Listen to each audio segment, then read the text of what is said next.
नमस्कार दोस्तों। आपको ये समझ सुन कर के हैरानी ज़रूर होगी कि अभी हाल ही में अफ़गानिस्तान में 63 लोगों को कोड़े मारे गए हैं। अब आप सोच रहे होंगे कोड़े क्यों मारे गए और इस 63 लोगों में कोड़े मारे गए उसमें सबसे जो यहाँ पर ध्यान देने वाली बात है या जो सबसे चौंकाने वाली बात है दोस्तों वो ये है कि इसमें 14 महिलाएँ भी शामिल हैं।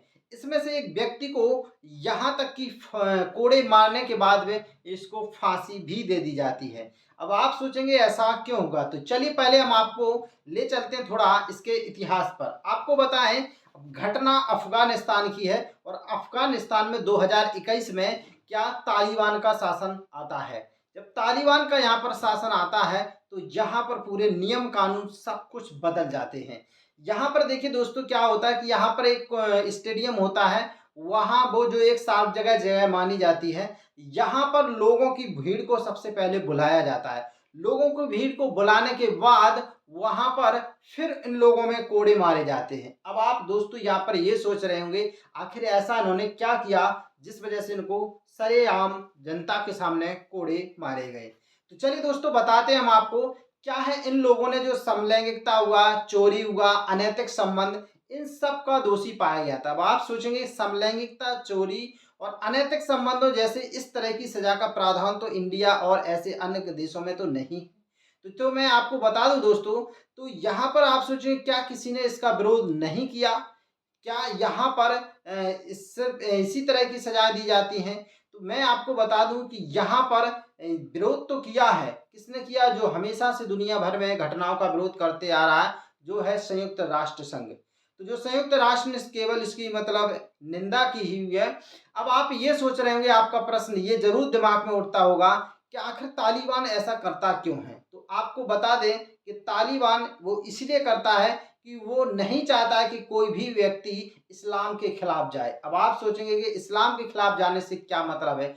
तो क्या है कि तालिबान में जो समलैंगिकता जैसे मुद्दे हैं, इसको क्या है एक शरीयत के कानून के हिसाब से गलत ठहराया जाता है। ये जो घटना हुई है शरीफपुर प्रांत में हुई है और इस घटना में आपको जो अंजाम दिया गया है, उससे तालिबान के उससे जोड़ कर के देखा जाए तो ये उनकी दृष्टि से सही है। अब आप कहेंगे उनकी दृष्टि से सही क्यों है?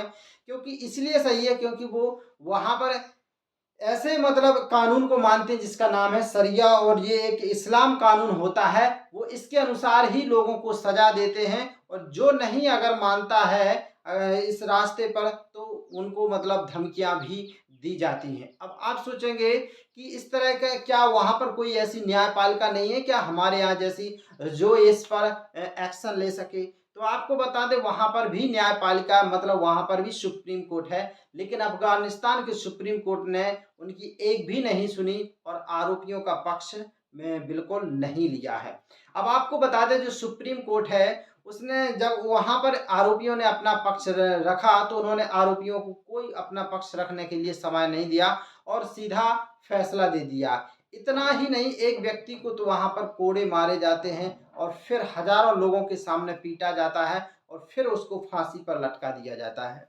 अब आप सोच रहे हो अब आप सोच रहे होंगे कि ऐसा क्या सच में हुआ है? तो चलिए मैं आपको बताएँ। देखिए आप यहाँ पर आप देख पा रहे होंगे, यहाँ पर देखिए एक व्यक्ति यहाँ पर ये को महिलाओं को कोड़े मारते हुए देख पा रहा है। यहाँ पर आप स्पष्ट रूप से देख पा रहे होंगे। यहाँ पर देखिए आप, ये देखिए एक महिला बैठी हुई है। यहाँ पर एक स्टेडियम की आप दीवार देख पा रहे होंगे और इस स्टेडियम में चारों तरफ सबसे पहले लोगों को देखिए यहाँ पर बुलाया जाता है और यहाँ पर ये व्यक्ति कोड़े मार रहा है। तो ये मतलब फ़ोटो कोई वो नहीं हो सकती है, जहाँ पर आप देख पा रहे होंगे कि तालिबान में किस तरह का शासन है।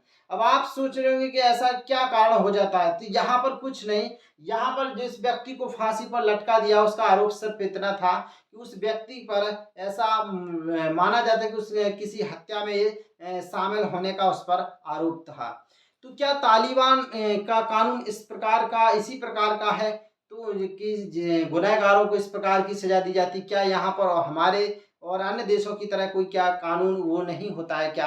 तो अफ़गानिस्तान में देखिए दोस्तों तालिबान जब शासन आया उसके बाद 2022 में जो सुप्रीम लीडर था हैबातुल्लाह अंखुंदज़ादा कौन? हैबा हैबातुल्लाह अंखुंदज़ादा उसने घोषणा की थी, ये प्रमुख है वहाँ का, और सभी जजों को आदेश दिया था कि गुनहगारों को सरेआम सजा दिया जाए, मतलब पब्लिकली सजा दी जाए इसको। यहाँ पर यूनाइटेड ने यहाँ पर हस्तक्षेप किया था। कुल मिलाकर के ये जो सजा का प्रावधान होता है ये इनके शरिया कानून के तहत होता है। यहाँ पर आप देख पा रहे होंगे। अब आप सोच रहे होंगे आखिर ऐसा पहली बार हुआ है क्या? ऐसा बिल्कुल नहीं है। ऐसी घटना नवंबर 2022 में, अक्टूबर 2022 में भी देखी गई है। एक बार 12 लोगों को सरेआम सजा दी गई थी फुटबॉल के स्टेडियम में। इसी तरह से एक और सजा 19 लोगों को भी दी गई थी। उसमें से एक घटना तो हैरान करने वाली है कि जिसमें केवल एक महिला को सिर्फ इसलिए पीटा गया था क्योंकि उसने म्यूजिक सुना हुआ था। अब आप सोचेंगे कि म्यूजिक सुना होगा तब यहाँ पर इस तरह का, तो क्योंकि वहाँ पर जो कुछ भी सरिया में दैनिक जीवन से लेकर के व्यापार, उन सब चीज़ों के लिए नियम कानून बना रखे हैं कि आप क्या कर सकते हैं, क्या नहीं कर सकते। चलिए नेक्स्ट मैं आपको बताऊं कि आखिर सरिया कानून होता क्या है।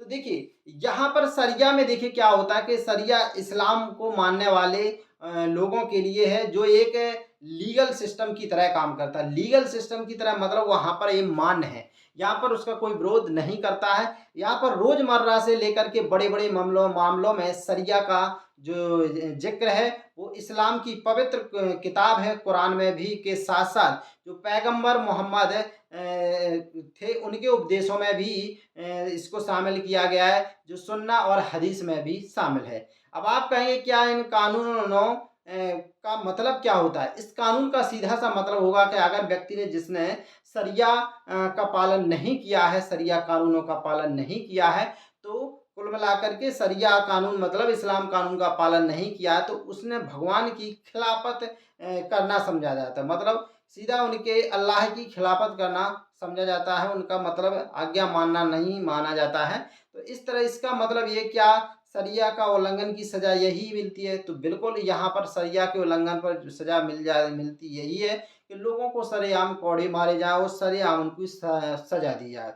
उनके दैनिक जीवन में उनको कब क्या करना है, कब क्या नहीं करना है, ये सब कुछ वहाँ पर सरिया तय करता है। सरिया में चाहे पारिवारिक हों, चाहे वित्त हों, चाहे व्यवसायिक हों, सभी प्रकार के कानून शामिल किए जाते हैं और अगर जो व्यक्ति इनको नहीं मानता तो इसी तरह की सज़ाओं का प्रावधान है। तो चलिए दोस्तों आप कमेंट करके ज़रूर बताइए, क्या ये कानून किस तरह से आप इस कानून को अपनी नज़रों में देखते हैं? कमेंट करना बिल्कुल मत भूलिए। अगर और ऐसे ही इंटरेस्टिंग और घटनाओं के बारे में और देश दुनिया में अपना के बारे में अपना नॉलेज और अपने ज्ञान में वृद्धि करने के लिए साइंस गैलेक्सी चैनल को सब्सक्राइब ज़रूर कर लीजिए। धन्यवाद।